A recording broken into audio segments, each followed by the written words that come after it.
I saved a patient by stopping an impaired surgeon, and it destroyed my life. I stopped an intoxicated surgeon from operating on a patient, and it destroyed my life. I'd just started at a new hospital, and it was my first time assisting a complicated heart surgery. The lead surgeon was Dr. Kettlebell, who'd performed thousands of surgeries and had an incredible reputation. When I arrived in the prep area, Dr. Kettlebell walked in, and something was immediately wrong.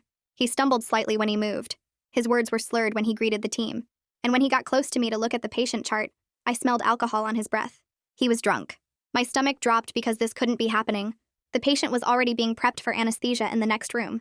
I pulled aside the head nurse and whispered that something was wrong with Dr. Kettlebell. She looked at me like I was insane. He's fine. He's been doing this for 20 years. I insisted that he'd been drinking and shouldn't be operating. She told me to drop it and get back to work. The anesthesiologist was already putting the patient under in the operating room. Dr. Kettlebell was scrubbing in at the sink. I went to the surgical supervisor and told her we had a problem. She got angry immediately. Do you have any idea who you're accusing? Do you know how many lives Dr. Kettlebell has saved? He's forgotten more about surgery than you'll ever know. I could see through the window that the patient was on the table now, completely unconscious. Dr. Kettlebell walked into the operating room and picked up a scalpel. His hand was shaking. I made a decision right there that I knew would probably ruin me. I walked into that operating room and stepped directly in front of him. I cannot assist in this surgery, I said loudly enough for everyone to hear. Dr. Kettlebell is intoxicated and should not be operating on this patient. The entire room went silent. You could hear the monitors beeping. Dr. Kettlebell tried to push past me, but I blocked him. Someone needs to call another surgeon right now, or I'm walking out of here and reporting this directly to the medical board. The supervisor finally agreed to call in another surgeon. Dr. Kettlebell ripped off his gloves and stormed out of the room. Everyone stared at me like I'd just committed murder. The replacement surgeon arrived 20 minutes later and performed the procedure successfully. The patient survived. I went home that night thinking I'd done the right thing and saved someone's life. The next morning, I got called into the hospital administrator's office. There were 3 people waiting for me, including the head of HR and the chief of surgery. They told me I was being terminated immediately for insubordination and disrupting a critical medical procedure. I tried to explain that Dr. Kettlebell had been drinking and shouldn't have been anywhere near an operating room. The administrator slid a folder across the desk toward me. Inside were written statements from 5 staff members who'd been in that room with me: the head nurse, the anesthesiologist, 2 surgical techs, and the supervisor. I read through them with my hands shaking. Every single statement said the exact same thing. Dr. Kettlebell had been completely fine and professional. Every single one said I'd become hysterical and made a scene for no reason. These were people I'd worked with, eaten lunch with, and they were all throwing me under the bus to save themselves. The administrator leaned forward. We're also reporting this incident to the state medical board. You'll be lucky if you keep your nursing license. I tried to argue, but they told me security would escort me out if I didn't leave voluntarily. I cleaned out my locker that day while everyone avoided looking at me. A week later, I got a letter saying my nursing license was under investigation. I applied to 12 different hospitals over the next month and got rejected from every single one. Then one night, I got a text from a surgical tech I'd worked with. I'm sorry about what happened. You need to know the truth. She told me that Dr. Kettlebell had a drinking problem for 5 years. The hospital administration knew about it the entire time. He brought in millions of dollars in revenue and had powerful friends on the hospital board. They'd been covering for him and rotating staff to make sure someone was always watching him during procedures in case something went wrong. But I didn't know about the system. I didn't know I was supposed to quietly handle it. I'd exposed their liability by making it public in front of witnesses. So they destroyed me to protect him and protect themselves. 6 months later, my nursing license was permanently suspended. But I wasn't going down without a fight. Dr. Kettlebell was going to learn. 6 months after that operating room, I sat cross-legged on my apartment floor with the letter spread out in front of me. The state medical board's official seal stared back at me, and those 2 words kept jumping out no matter how many times I read them. Permanently suspended. My nursing license was gone. I picked up my phone and opened my banking app for the 3rd time that hour. The number hadn't changed. $2,000 left in savings, maybe enough for 2 months of rent if I ate nothing but ramen. Every hospital within 100 miles had my name flagged in their system. I'd applied to all 12 of them and got the same response each time, either silence or a polite rejection email. The patient from that surgery was alive and walking around somewhere because I'd stopped a drunk surgeon from cutting into his chest. But right now, sitting here with eviction notices in my future, it felt like I'd just destroyed my own life for nothing. I spent the next 3 days on my couch in the same sweatpants, letting my phone buzz with calls from my parents that I couldn't bring myself to answer. I scrolled through job listings for positions I wasn't qualified for anymore. Retail associate, warehouse worker, delivery driver. None of them paid enough to cover my bills. I ate cereal for every meal and watched the sunlight move across my apartment walls. On the 4th morning, I woke up and something felt different in my chest. Not hope exactly, but something harder and angrier. The hospital had destroyed me to protect their money and their reputation. They'd coordinated lies and manipulated the medical board to save a surgeon who operated on patients while drunk. If they were going to ruin me for doing the right thing, I was going to make absolutely sure that everyone knew exactly what they'd done and why they'd done it. I dug through my phone until I found the text message from Moira, sent a week after they fired me. I'd read it dozens of times, but now I looked at it differently, searching for details I might have missed. She'd said there was a system for watching him. She'd said the administration knew for 5 years. That meant somebody had documented this somewhere. There had to be emails, incident reports, staff schedules showing the rotation pattern, and if Moira knew about it, that meant other people knew too. Other nurses who'd watched him operate drunk, other staff who'd been told to keep quiet. They were all still working there, still protecting themselves, but maybe one of them had a conscience that kept them up at night. I created a new email account, something generic that wouldn't be traced back to me immediately. I spent 20 minutes writing and rewriting a message to Moira, trying to sound careful but also desperate enough that she'd understand I needed help. I asked if she'd be willing to talk more about what she'd told me, about the system and who else knew. I hit send and then sat there staring at my inbox, refreshing it every 30 seconds. 2 hours later, her response popped up. She'd meet me at a coffee shop on the other side of town, nowhere near the hospital where someone might recognize us. Her message sounded scared, but I could also hear anger underneath it, and that gave me the first real hope I'd felt in months. She was scared, but she was also mad enough to help me. We met on a Tuesday afternoon when the rain was coming down hard enough to keep most people indoors. The coffee shop was nearly empty, just us and an older man reading a newspaper in the corner. Moira looked thinner than I remembered, with dark circles under her eyes like she hadn't been sleeping well. She bought a coffee she didn't drink, and we sat at a table in the back. She told me she'd been feeling horrible for months about what happened to me. She knew I was right about him being drunk that day. She explained that at least 6 other staff members on the surgical team knew about his drinking problem, but every single one of them was too terrified of losing their jobs to speak up. The hospital paid well and jobs were hard to find. People had mortgages and kids in college, so they all stayed quiet and participated in the system that kept him operating while impaired. She pulled out her phone and started scrolling through her contacts, then wrote down 3 names on a napkin and slid it across to me. 3 other nurses who'd rotated through his surgical team over the past 5 years and had witnessed him showing up drunk to procedures. One of them had quit 2 years ago, just walked away from the job because she couldn't handle the stress of watching him operate while knowing he was impaired. Moira said that nurse had told people she was leaving for family reasons, but really she just couldn't live with the guilt anymore. Then Moira mentioned something else, something about someone from patient advocacy who'd gotten fired 3 years back for raising concerns about his surgical outcomes. She couldn't remember the name, but she thought it was a woman, and she'd been let go quietly with some excuse about budget cuts. The next week, I spent every free hour researching lawyers online. I looked up medical malpractice attorneys first, then switched to attorneys who specialized in professional licensing cases. Most of them wanted retainers of $5,000 or $10,000 just to take a consultation, money I absolutely didn't have. I filled out contact forms on 20 different law firm websites, explaining my situation in careful detail. Most never responded. A few sent back polite emails saying they couldn't help. Then I found Bridget Walsh's website. She specialized in fighting unfair license suspensions, and her page had testimonials from nurses and doctors who'd been wrongly disciplined. I sent her a long email laying out everything that had happened, and she responded the same day saying she'd meet with me for a free consultation to review my case. Her office was small and cluttered with case files stacked on every surface. She was younger than I expected, maybe late 30s, with red hair pulled back in a messy bun. She listened to my entire story without interrupting, taking notes in a legal pad and asking specific questions about dates and who said what. When I finished, she set down her pen and leaned back in her chair. She said this was one of the clearest cases of institutional retaliation she'd seen in 10 years of practice. A hospital protecting a revenue-generating surgeon by destroying a whistleblower nurse who exposed their liability. She thought we had a legitimate shot at getting my license reinstated if we could prove the hospital had lied to the medical board to protect themselves and their surgeon. The problem was proving it. She explained that we needed people willing to go on record against their current employer, and nobody wants to do that because it means losing their job and getting blacklisted. We needed either hard documentary evidence of his drinking problem, like emails or incident reports, or we needed multiple witnesses who would testify under oath about what they'd seen. Without that, it was just my word against an entire institution's coordinated story. She asked about my financial situation, and I told her the truth, that I had maybe 2 months before I couldn't pay rent. She thought about it for a minute, then said she'd take my case on a reduced fee with a payment plan. It was the only way I could possibly afford her, and even then I'd be eating rice and beans for the foreseeable future. I used the names Moira had given me to start tracking down the nurse who'd quit 2 years ago. Her name was Rachel, and it took me 3 days of searching through social media and professional directories to find out she was working at a medical clinic in a suburb 40 minutes away. I called the clinic's main number and asked to leave a message for her. When the receptionist asked what it was regarding, I kept it vague and just said it was about a professional matter. That night, I called back and asked to leave a voicemail directly. I identified myself as the nurse who got fired for stopping the surgeon, and I said I needed to talk to her about what she'd witnessed during her time on his surgical team.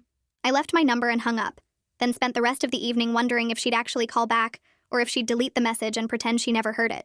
Rachel called me back 3 hours later. My phone rang while I was eating cereal for dinner, and I almost dropped the bowl grabbing for it. She sounded shaky when she said hello, but also kind of glad that someone had finally reached out. She told me she'd been waiting 2 years for somebody to do something about Dr. Kettlebell, because she still had bad dreams about watching him operate drunk. She quit the hospital because she couldn't handle the guilt of staying quiet anymore, but she was too scared to report it herself. I asked if she'd be willing to meet with me and my lawyer to talk about what she saw. She was quiet for a long time and I could hear her breathing on the other end. Then she said yes. We set up a meeting for the next afternoon at Bridget's office. When I got there, Rachel was already sitting in the waiting area looking nervous. She was younger than I expected, maybe 26 or 27, with her hair pulled back tight. Bridget brought us into her office and Rachel started talking. She described 18 months of working on Dr. Kettlebell's surgical team and watching him show up drunk at least a dozen times that she could remember clearly. She explained how the head nurse would quietly put extra people on his surgeries when he was impaired, and they all had signals to use if something went wrong. Rachel pulled out a small notebook from her purse and my stomach flipped when I saw it.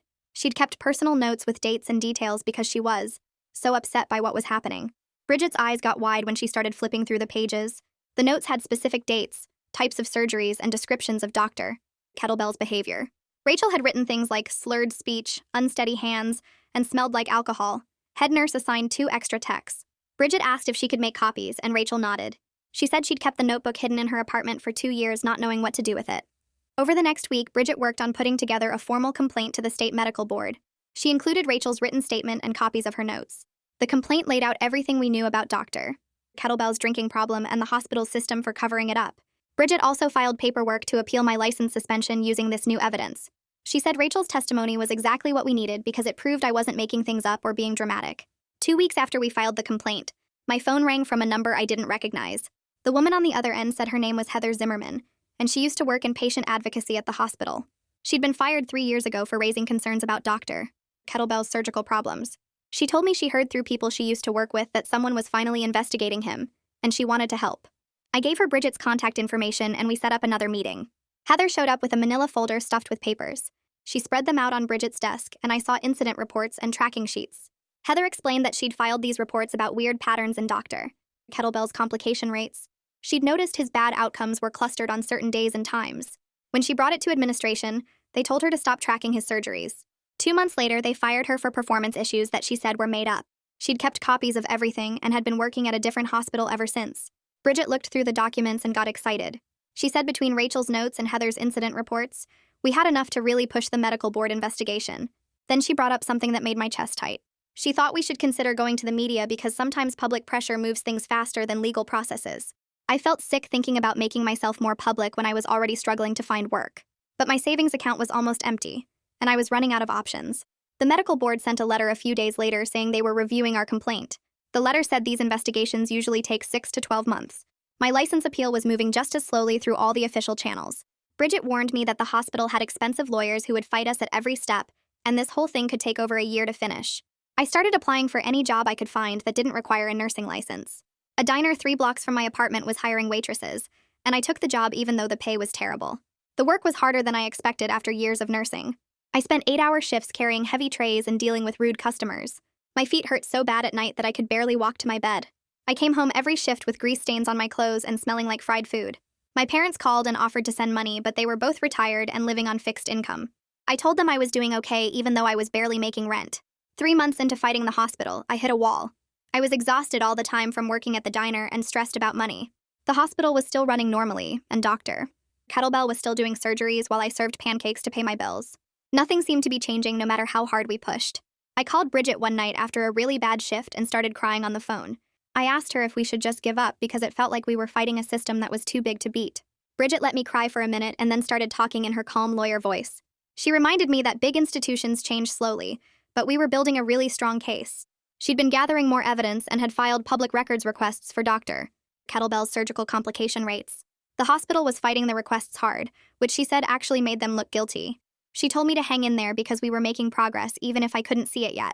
A week later, my phone buzzed with a text from Moira saying she had more information and needed to meet right away. We sat in the same coffee shop across town, and she looked even more nervous than last time. She told me another surgical nurse still working at the hospital wanted to talk, but was scared to death of being identified. Moira had convinced her it was important, and set up a meeting for that afternoon at a library 2 towns over. The nurse showed up wearing sunglasses and a baseball cap like she was in a spy movie. She sat down at our table and refused to give us her real name.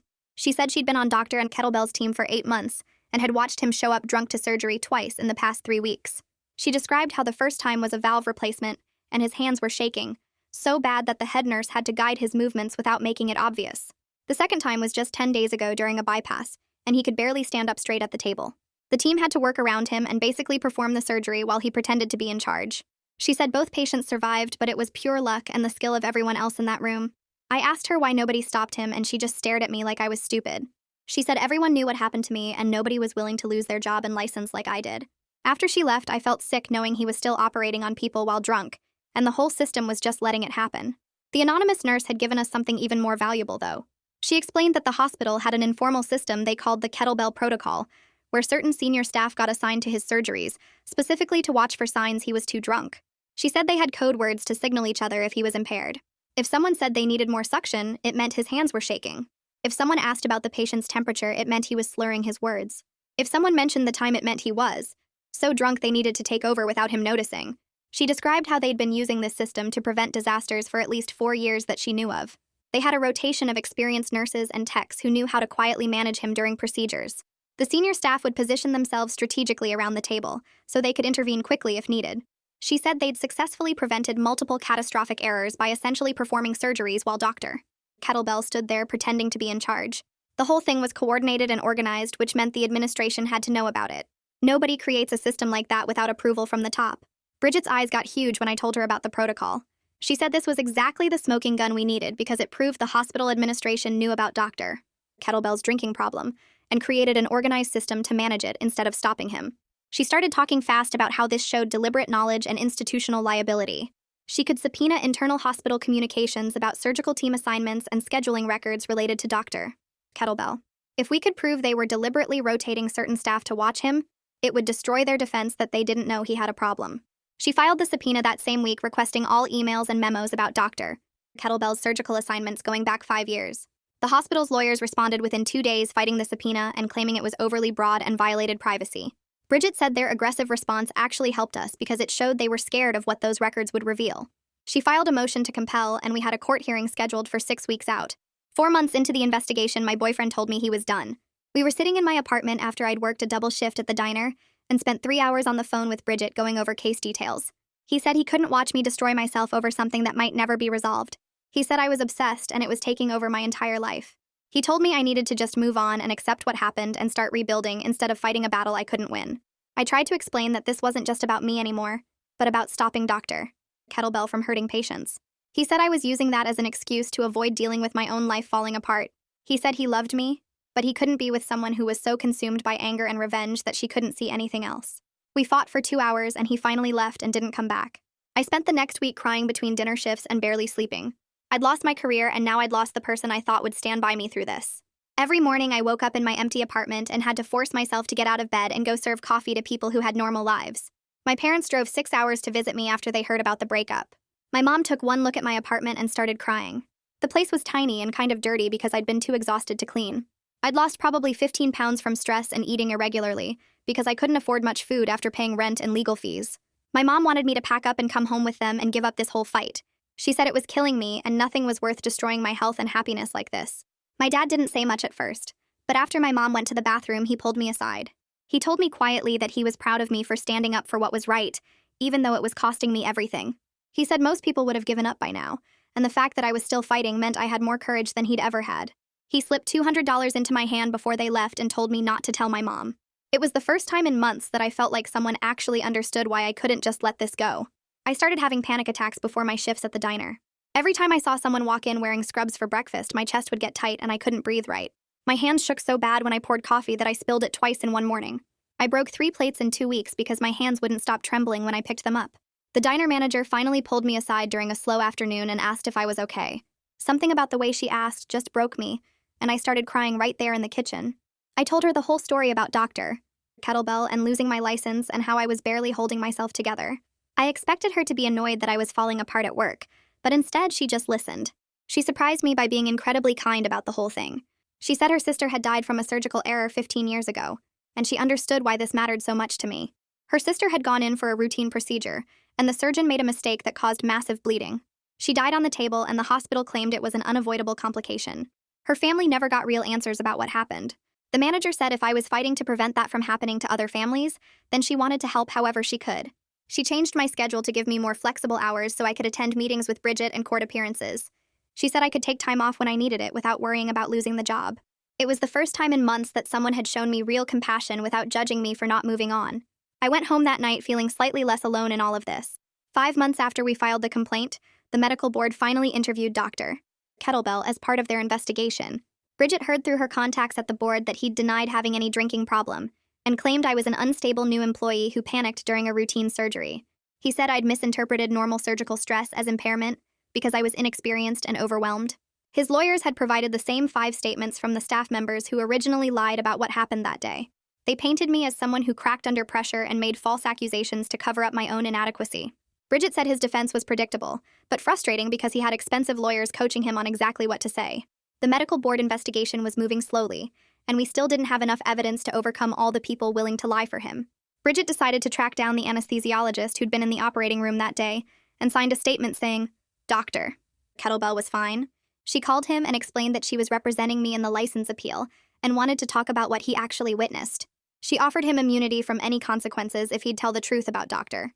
Kettlebell's condition during that surgery. He refused to meet with her and said he had nothing to add to his original statement. But Bridget said his voice on the phone was shaky and nervous. He kept asking what kind of immunity she could offer and whether other people were cooperating with the investigation. She said his nervousness suggested he knew he'd lied and was worried about the consequences if the truth came out. He wouldn't agree to talk, but he also didn't sound confident in maintaining the lie. Bridget thought if we could get enough other evidence, he might eventually crack and admit what really happened. I found out through Moira that the hospital administration had been actively intimidating witnesses. They'd sent out a memo to all surgical staff saying that anyone who cooperated with outside investigations would be terminated immediately for violating confidentiality policies. Several nurses who might have been willing to talk were now too scared to come forward. Moira said people were genuinely afraid of losing their jobs and being blacklisted like I was. The hospital was using the same tactics on potential witnesses that they'd used to destroy me. They were actively working to make sure nobody would testify about Dr.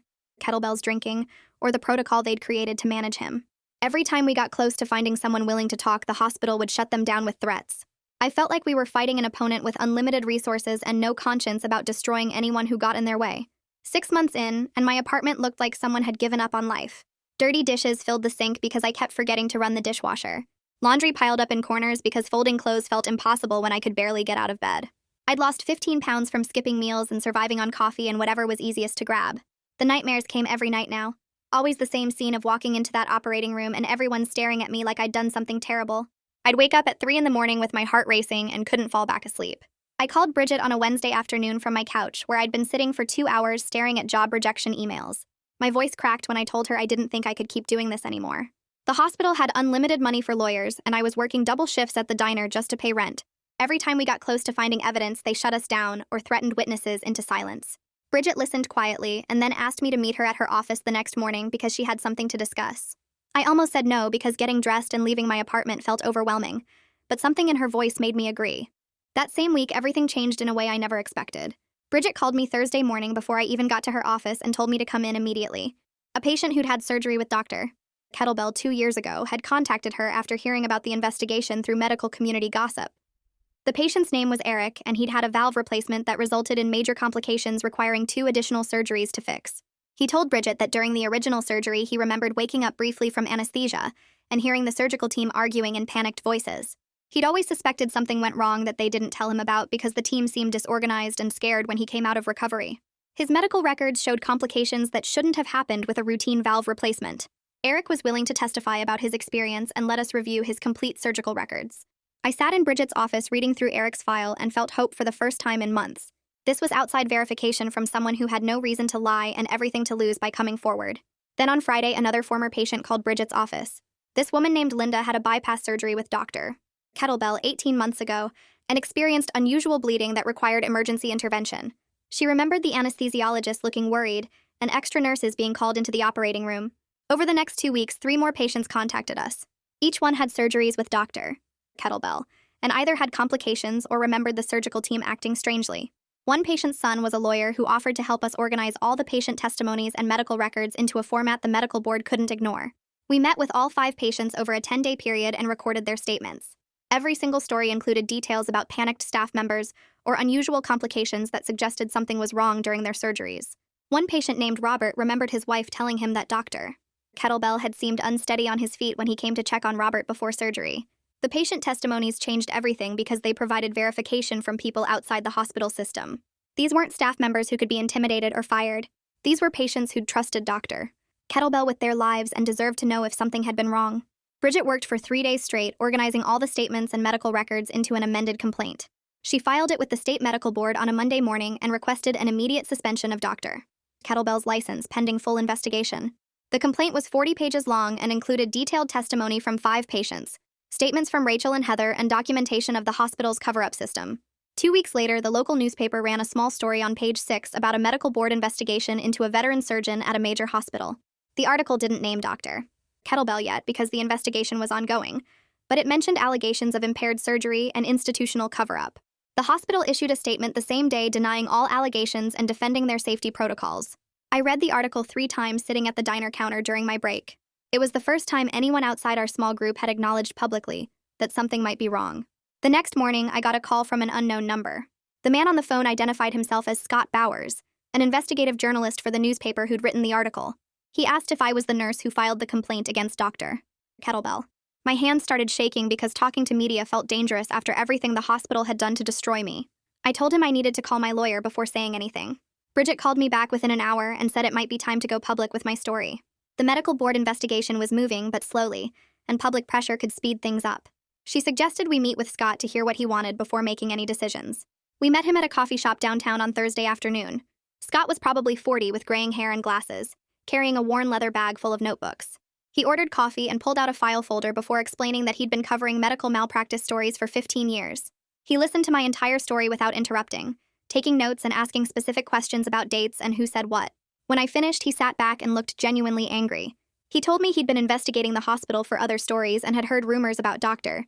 Kettlebell for years, but could never get anyone to go on record. Staff members would talk off the record but were too scared to be named. He wanted to write a full investigative piece about the cover-up and how the hospital destroyed my career for speaking up. The article would expose the Kettlebell protocol and detail exactly how the administration enabled an impaired surgeon for years. But he needed me to agree to be named as the source and go on record with everything. I felt sick thinking about my name and photo in the newspaper for everyone to see. The hospital would come after me even harder and I'd never work in healthcare again. But I also realized this might be my only chance to force real change and stop them from doing this to someone else. I told Scott I needed a day to think about it. Bridget and I talked for 2 hours that night about the risks and benefits of going public. She warned me that the hospital would probably sue me, and that being named publicly would make finding future work even harder. But she also said that media pressure was often more effective than legal processes at forcing institutions to change. The next morning, I called Scott and agreed to the interview. We met at his office on Saturday and spent 6 hours going through every detail of what happened. He recorded everything and asked me to walk through the timeline multiple times to make sure he had it right. He also interviewed Rachel and Heather, who both agreed to be named in the article. 2 of the patients, Eric and Linda, agreed to share their stories publicly. Bridget reviewed Scott's draft article before publication to make sure we weren't compromising the legal case. She made him remove a few details that were still under investigation, but approved the overall piece. The article ran on the front page of the Sunday paper with a photo of me in my nursing scrubs from before I got fired. The headline read, "Hospital Protected Impaired Surgeon While Destroying Whistleblower Nurse's Career." Scott had written 8,000 words detailing everything from the day I stopped Dr. Kettlebell to the hospital's intimidation tactics. He included quotes from Rachel and Heather about the Kettlebell protocol and testimony from patients about their botched surgeries. He'd even obtained internal emails through sources showing administrators discussing how to manage the situation. The response was immediate and massive. By Sunday afternoon, my phone was flooded with messages from people I hadn't heard from in years. Former nursing school classmates reached out saying they believed me and were proud I'd spoken up. Strangers sent emails through the newspaper saying they'd had surgeries at that hospital and were now questioning their care. By Monday morning, the story had been picked up by 3 regional news stations and 2 medical safety advocacy groups. The hospital's main phone line was jammed with calls from concerned patients demanding answers. Local news crews showed up at the hospital entrance interviewing patients and staff. The hospital administrator issued a statement by noon saying they took all safety concerns seriously and were conducting an internal review of their protocols. The statement didn't mention Dr. Kettlebell by name or acknowledge any of the specific allegations. It was the same corporate language they always used to avoid admitting wrongdoing. But something had shifted because now everyone was watching them. The first call came through Scott 2 days after the article ran. A nurse who'd worked with Dr. Kettlebell 3 years ago wanted to talk. She was scared of losing her job but said she couldn't stay quiet anymore after reading my story. Scott set up a meeting at the same coffee shop where I'd met Moira. The nurse told me about 5 surgeries where Dr. Kettlebell had shown up drunk and the team had to work around him. She remembered specific dates and patient names. 2 more nurses contacted Scott that same week. One still worked at the hospital and insisted on meeting after dark in a parking lot 20 minutes away. She looked over her shoulder the whole time we talked. She told me the administration had sent an email to all surgical staff warning them not to speak to media, or they'd be fired immediately. But she said she had kids and couldn't live with herself if something happened to another patient.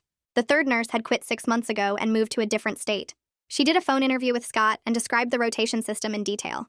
She explained how senior staff knew which surgeries to watch closely, and how they'd developed hand signals to communicate when Dr. Kettlebell was too impaired. Scott spent a week verifying everything the 3 nurses told him, and cross-referencing their accounts with surgical records he'd obtained through sources. He called me on Friday night saying he had something big. We met at his office and he showed me printed copies of internal hospital emails. The emails went back 4 years and showed the chief of surgery and hospital administrator discussing Dr. Kettlebell's drinking problem. One email from the administrator said they needed to manage the situation carefully because Dr. Kettlebell brought in over $3 million in revenue annually. Another email from 3 years ago mentioned that a patient advocate had raised concerns about his surgical outcomes, and they needed to handle it quietly. That patient advocate was Heather. The emails proved everything. The hospital knew. The administration knew. They'd chosen money over patient safety for years. Scott's follow-up article ran that Sunday with the headline, "Hospital Emails Reveal Years of Cover-Up for Impaired Surgeon." He quoted from the internal emails and included statements from all 3 new nurses. The article detailed how the administration had created the rotation system specifically to manage Dr. Kettlebell's drinking, rather than stopping him from operating. By Monday afternoon, the state medical board issued a press release. They were expediting their investigation and placing immediate temporary restrictions on Dr. Kettlebell's surgical privileges. He could no longer perform any surgeries until the investigation concluded. The hospital suspended him with pay that same day. Their statement said they were cooperating fully with the investigation and taking all allegations seriously. I read the statement on my phone during my shift at the diner and had to step outside because I started crying. It felt like vindication, but I was also furious that it took 2 newspaper articles and massive public pressure to get them to do anything. If I hadn't gone to Scott, if the story hadn't gone viral, Dr. Kettlebell would still be operating on patients right now. The hospital would still be covering for him, and I'd still be serving pancakes with a permanently suspended license. 3 days later, I got an email from someone named Jennifer Marks at the National Patient Safety Organization. She'd read both articles and wanted to know if I'd speak at their annual conference in 2 months. The conference brought together healthcare workers, patient advocates, and policymakers to discuss medical safety issues. She said my story was exactly what they needed to hear, because institutional retaliation against whistleblowers was a major barrier to improving patient safety. They'd pay for my flight and hotel and give me a $500 speaking fee. I called Bridget to ask what she thought. She said it was a great opportunity and would help build public support for my case. I emailed Jennifer back and agreed to speak. The next few months were a blur of waiting and legal proceedings. The medical board scheduled a formal hearing on Dr. Kettlebell's license for 8 months after my suspension. Bridget, Rachel, Heather, and I all had to testify about what we'd witnessed. The hearing took place in a government building downtown in a room with fluorescent lights and uncomfortable chairs. Dr. Kettlebell sat at a table with 3 lawyers in expensive suits. I testified first and walked through everything that happened the day I stopped him from operating. His lawyers tried to make me look unstable and inexperienced. They asked why I didn't follow proper chain of command. They suggested I'd overreacted to normal pre-surgery nerves, but I stayed calm and stuck to the facts. Rachel testified next and described the dozen surgeries she'd watched where Dr. Kettlebell was clearly drunk. Heather brought her incident reports and explained how the administration had silenced her. The patients who'd come forward testified about their complications and the strange behavior they'd witnessed from the surgical team. The hospital tried to claim the internal emails were taken out of context, but the board members looked skeptical. 2 weeks after the hearing, the hospital's lawyers contacted Bridget with a settlement offer. They'd withdraw their complaint against my license and pay me $50,000 if I agreed not to sue them and signed a non-disclosure agreement. Bridget came to my apartment to discuss it. She sat at my kitchen table and told me the offer was insulting. They were trying to buy my silence cheaply after destroying my career and putting patients at risk for years. She said we should push for full vindication and real accountability, instead of letting them sweep this under the rug with money. I agreed. I didn't want their money. I wanted everyone to know what they'd done. I called Scott and told him about the settlement offer. He wrote another article about how the hospital was trying to silence me with a private payout, while still refusing to take responsibility publicly. The article ran with quotes from patient advocacy groups and nursing organizations saying they supported my fight for accountability. 3 state legislators announced they were introducing bills to protect healthcare whistleblowers from retaliation. The public pressure kept building. 9 months after I lost my license, the medical board issued their decision. Dr. The Kettlebell's license was suspended for a minimum of 2 years. He had to complete substance abuse treatment and monitoring before he could apply for reinstatement. The board's report was 30 pages long and included a section that said the hospital administration had enabled his impairment and failed in their duty to protect patients. I read the decision in Bridget's office with my hands shaking. The board also reviewed my case as part of their investigation. Their report said my actions were appropriate and potentially life-saving. They determined that I'd acted in the best interest of patient safety and followed my ethical obligations as a nurse. The board recommended immediate reinstatement of my license with a formal commendation for patient advocacy. I started crying right there in Bridget's office. She hugged me and said this was exactly what we'd been fighting for. But 2 days later, the hospital filed an objection to my license reinstatement. Their lawyers argued that I'd violated proper protocols by not following chain of command, and that my actions had disrupted a critical medical procedure. They said the medical board didn't have authority to overturn their complaint. Bridget was ready for this. She filed a lawsuit against the hospital for wrongful termination, defamation, and retaliation. The lawsuit laid out everything they'd done to destroy my career. It included the false statements from staff members, the coordinated effort to get my license suspended, and the internal emails proving they'd known about Dr. Kettlebell's drinking for years. We asked for damages covering my lost wages, emotional distress, and punitive damages for their deliberate retaliation against a whistleblower. The lawsuit was public record, and Scott wrote another article about it the day we filed. The discovery process started 3 weeks after we filed the lawsuit, and Bridget's office became filled with boxes of documents the hospital was forced to turn over. I spent entire days sitting at her conference table going through emails and meeting notes while she highlighted the most damaging sections. The first major find came on a Tuesday afternoon when I opened an email chain between the hospital administrator and the chief of surgery from 2 days after the operating room incident. The administrator wrote that they needed to neutralize me as a threat before I could cause more damage to the hospital's reputation. The chief of surgery responded with a plan to coordinate statements from the surgical team and report me to the medical board for mental instability. They discussed which staff members would be most reliable for writing the false statements and how to make sure everyone told the same story. I read through the entire chain twice with my hands shaking because here was proof in black and white that they deliberately destroyed my career. Bridget made copies of everything and added it to our evidence file while I sat there feeling sick. We found more emails over the next few days showing that multiple administrators knew the allegations against me were false, but proceeded anyway to protect Dr. Kettlebell and limit their liability. One email from the HR director specifically mentioned that my actions were technically correct from a patient safety standpoint, but that protecting me would expose the hospital to lawsuits about their failure to supervise Dr. Kettlebell. They chose to sacrifice me instead of admitting their own negligence. 10 months after I lost my license, Bridget called me early one morning with news that the hospital's board of directors had held an emergency meeting the night before. The board forced the administrator who terminated me to resign effective immediately, and placed the chief of surgery on administrative leave pending an external review of surgical department safety protocols. She read me the statement the hospital released to the press, which included a public apology to me for how they handled the situation. The statement announced major policy changes around impaired provider reporting and said they were implementing new protections for staff who raise safety concerns. I listened to Bridget read the whole thing while sitting on my couch in my pajamas, and when she finished, I just started crying. Scott called me an hour later to tell me he was writing a feature article about how my case had sparked national conversation about healthcare whistleblower protections. He said medical journals had contacted him for interviews, and patient safety podcasts wanted to discuss the case. I'd been interviewed by 3 different publications in the past month, and every time I told my story, it felt like I was reliving the worst parts. Scott mentioned that several other nurses had reached out to him privately sharing their own stories of retaliation for reporting safety concerns, and he was planning a follow-up series about systemic problems in healthcare institutions. The attention was overwhelming, but also validating because people were finally understanding that this wasn't just about one drunk surgeon or one corrupt hospital. 2 weeks later, the hospital's lawyers contacted Bridget with a new settlement offer that was completely different from their first insulting attempt. They offered full reinstatement eligibility, substantial financial compensation that would cover all my lost wages plus damages, and a commitment to implement comprehensive whistleblower protections. The settlement also included funding for a new patient safety position, and an independent reporting system for staff concerns that would be managed by an outside organization. Bridget reviewed every detail with me in her office and told me this was one of the best outcomes she'd seen in a retaliation case because it included both personal justice and systemic change. I signed the settlement agreement on a Thursday afternoon surrounded by papers while Bridget witnessed my signature. 11 months after my nursing license was suspended, a thick envelope arrived from the state medical board with official notice that my license was fully reinstated with no restrictions. I opened it standing in my apartment hallway, and had to sit down on the floor when I read the letter from the board commending my actions. The letter specifically stated that I upheld the highest standards of patient advocacy and acted appropriately to protect patient safety. I took both documents to a frame shop that same day and hung them on my living room wall where I could see them every morning. The hospital called 3 days later, offering me my job back with full back pay and a promotion to a senior position in their surgical department. I listened to the HR director explain the offer over the phone, and when she finished, I told her there was absolutely no amount of money or title that would make me work in that environment again.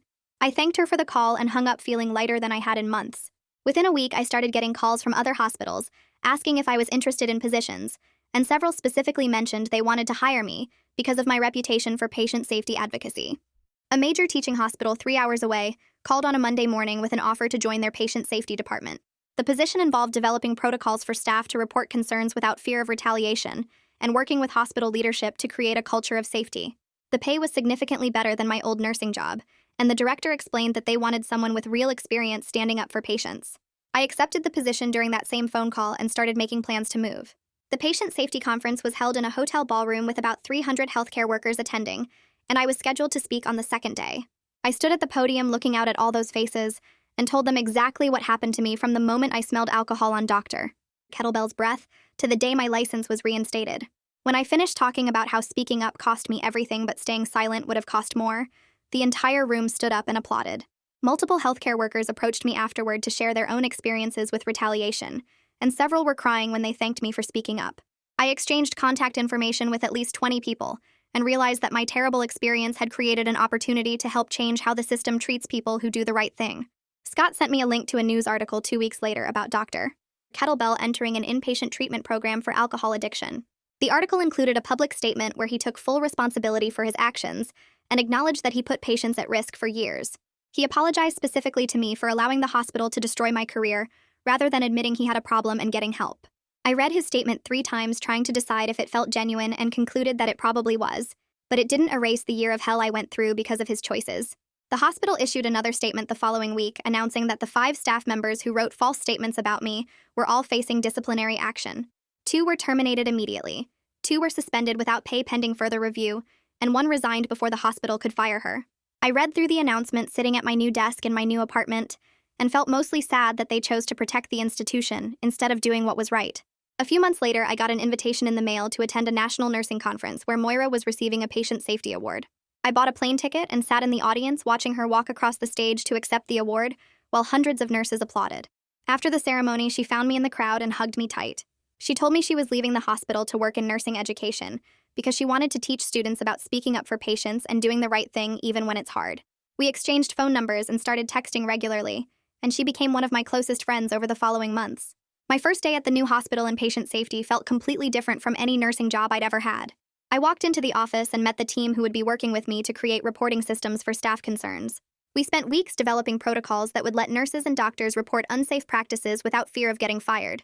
I interviewed hospital staff about what would make them feel safe coming forward with concerns. Every meeting and every new policy felt like I was preventing what happened to me from happening to someone else. The work was challenging, but I went home every night feeling like I'd actually made a difference instead of just surviving another shift. 6 months into the job, I got a call from a patient advocacy group telling me that the state legislature had passed a new healthcare whistleblower protection law. They said advocacy groups had been calling it by my name during the campaign to get it passed. The law created legal protections and financial remedies for healthcare workers who faced retaliation after reporting safety concerns. 2 weeks later, I received an official invitation to attend the bill signing ceremony at the state capitol. I drove 3 hours to the Capitol building and stood in a room full of legislators and advocates. The governor walked in and gave a speech about patient safety and protecting healthcare workers who speak up. Then he called me up to stand behind him while he signed the law. Cameras flashed, and I tried not to cry as I watched him put his signature on something that would protect other nurses from going through what I went through. I started getting emails and messages from some of the patients who had testified in my case. One of them told me he'd started volunteering with a patient safety organization in his community. Another said she was working with her local hospital to improve how they handle patient complaints. The patient whose family member was a lawyer told me he'd started a foundation to help patients navigate medical errors and advocate for themselves in the healthcare system. He asked if I'd be willing to serve on the advisory board, and I said yes immediately. The ripple effects of speaking up kept expanding in ways I never could have imagined when I walked into that operating room. Bridget called me one afternoon to tell me she'd just taken on 3 new healthcare whistleblower cases. She said my case had made her realize this was the kind of law she wanted to practice because it actually changed people's lives. She told me that having legal precedent from my case and the public awareness we'd created made it easier to represent other healthcare workers facing retaliation. We'd helped create real change in how these situations got handled.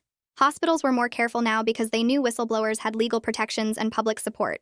18 months after losing my license, I was thriving in ways I never expected. I'd moved into a better apartment in my new city with actual space and natural light. I adopted a dog from the local shelter, a mixed breed who'd been returned twice by other families but who slept next to my bed every night. The panic attacks that used to wake me up at 3 in the morning had mostly stopped. I was sleeping through the night again and eating regular meals. The financial stress that had crushed me for months was gone because I had steady income and was rebuilding my savings. The trauma was still there in quiet moments and probably always would be, but it didn't control my life anymore. I'd learned how to carry it without letting it destroy me. One morning, I opened my email and found an invitation from my old nursing school, asking if I'd speak at their graduation ceremony. They wanted me to talk to the new graduates about patient advocacy and ethical practice. I accepted immediately and spent weeks preparing what I wanted to say. The day of the ceremony, I stood backstage listening to the dean introduce me while my hands shook. Then I walked out to the podium and looked at 200 new graduates in their caps and gowns. I told them my whole story from the moment I smelled alcohol on Dr. Kettlebell's breath to standing behind the governor at the bill signing. I told them that doing the right thing sometimes costs everything you have. I told them that staying silent costs even more. When I finished talking, several students in the front row were wiping tears from their faces. Afterward, at least 30 students came up to thank me and tell me my story had changed how they thought about their responsibility as nurses. I drove home that evening thinking about how the worst year of my life had somehow led to the most meaningful work I'd ever done. I'd never get back the career I lost or the year I spent fighting just to survive. But I'd helped expose a dangerous system that had been hurting patients for years. I'd protected future patients from impaired surgeons and helped create laws that would protect other healthcare workers. Dr. Kettlebell had learned that corruption has consequences. I'd learned that speaking truth to power costs everything but silence costs more.